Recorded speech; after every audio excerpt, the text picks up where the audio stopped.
Natin ang mga nasa sektor ho ng transportasyon sa nakambanan naman ng panibagong oil price hike, lalo-talo na ho ang presyo ng diesel. National President ng Alliance of Concerned Transport Organization o ACTO, si Levi De Luna, nasa ating linya. Good morning po sa inyo. Good morning po, Sir Orly Trinidad at sa lahat ng mga nakikinig sa inyo at Luzon, Visayas, Mindanao po. Ma'am Libay, kamusta po mga miyembro po ninyo? Mukhang aabot yata ng, kung susumahin ko, parang close to 120 na by next week. 120 Yes pesos po. per liter ang diesel.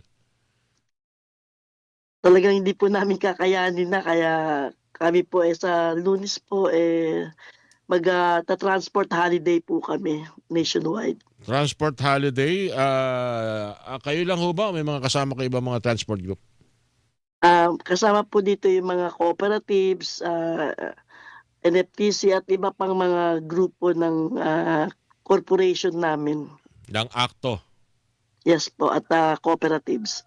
Anong mangyayari sa inyong planong transport holiday? Anong mga aktibidad ang inyong Ano mga lang po, gagawin? hindi po kami lalabas at wala naman pong manggugulo para maiparamdam po namin sa ating Presidente Marcos na kami po ay talagang hirap na kaya doon sa United Transport na 86% consolidated nationwide, mag-transport holiday po kami sa darating na bukas po sa Lunes, March 23. Mhm. At hiningi po namin, Sir Orly, yung aming fuel subsidy, ayuda from DSWD, tapos service contracting namin na kailangan makakuha na rin po kami to concrete na solusyon sa ating presidente na sana madaliin niya yung aming paghihirap na to, mabigyan niya kami ng solusyon agad-agad. Alright. At yung aming pinaka problema namin dito, Sir Orly, yung moratorium dun sa babayaran namin sa mga bangko na dun sa mga nakakuha ng modernized at napakahirap po. Wala pong kinikita pa paano po kami magbabayad sa mga bangko.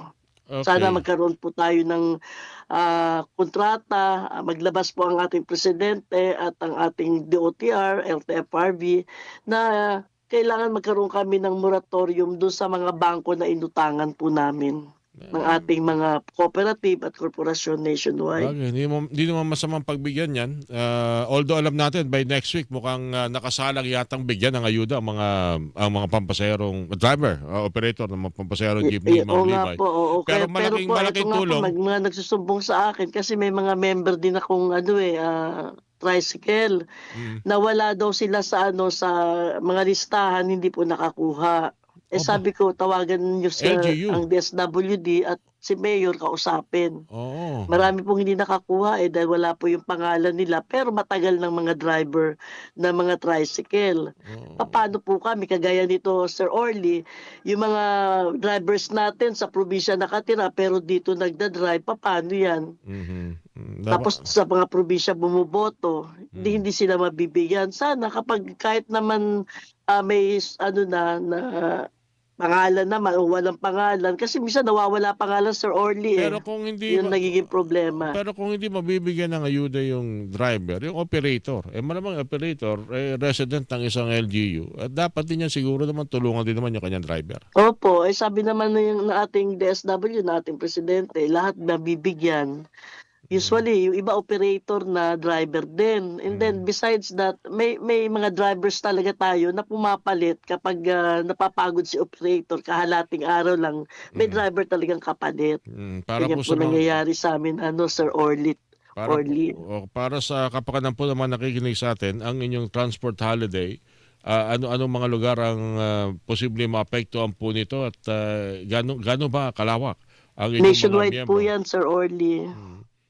Okay.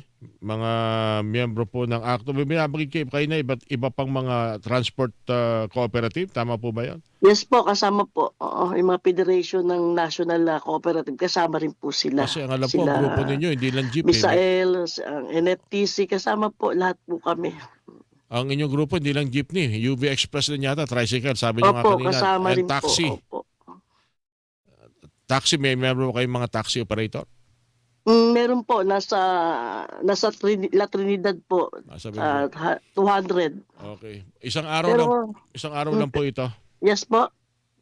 One day lang. One day lang po, Sir Orly, Oo. para lang maramdaman po nating presidente yung hirap namin Mhm. na gano'n din po dun sa aming ah, ayuda from DSWD. Sana maging maayos po, Sir Orly, at Okay. gano'n din po sa aming pay increase na sana ibigay din po ng ating Pangulo yan kasi malaking tulong din po yan kahit piso o 2 piso maibigay sa amin. Pangalawa yung service contracting po, inaasahan po talaga ng mga cooperatives at korporasyon yan na sana tulungan na po nila kami na magkaroon ng service contracting. Mhm. Kasi O sir, ano yan, libreng sakay po yan, Sir Orly, eh. mm. At Okay. least, kung ano yung mapag-usapan, mabigyan din po kami ng cash advance para doon sa mga pambayad ng fuel namin. Kasi kami po lahat ang gagastos muna niyan, eh. Mm. Eh, papaano po namin masiservisyohan yung mga mananakay po natin kung papaano kami tatakbo kung wala po yung pambili ng mga diesel at mga gasolina po namin dahil kasi sa mga UV gasolina yung iba. Binabanggit niyo rin, isa rin sa dahilan ng inyong transport holiday ay mapakiusapan yung mga pinagkakautangang bangko na baka naman bigyan kayo ng reprieve, siguro 1, 2 o 3 Yes months po, na wala mo nang sisingilin. mga 1 hanggang 3 buwan. Oo, kasi mahirap yung ipagpapaliban pero pagbalik may tubo agad. No? Eh, 'di bale sir may tubo, wag naman kaming maipit dun sa kasi hindi talaga namin kakayanin magbayad, eh, Aha. dun sa mga bangko kung ganyan po na tuloy-tuloy po yung pagtaas ng ating diesel. Tama nga naman Kaya ano. napakahirap po nito at malaking dagok po talaga sa hanay ng transport sector po 'to, sir. So paghataw, ang hirap kasing isipin eh kasi ngayon ko lang maaring makita siguro na parang posible na babiyahe ka pero wala ka talagang iuwi. Pero okay lang, makatulong ka lang siguro sa mga pasahero.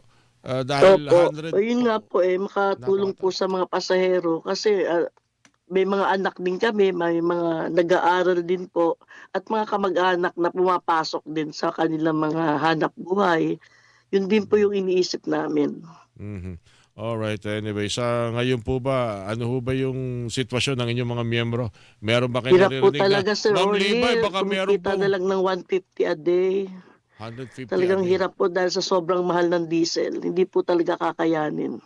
Itong 150 a day sa jeepney driver to na nangyari? Oo po, papaano po nagbabayad pa po sila ng ng boundary. Mhm. Oo, yun po yung malaking dagok talaga kaya nanawagan din ako sa ating mga operators na sana, dahil, krisis ngayon, bawasan na po nila yung kanilang boundary para both side, kumita si operator, kumita si driver.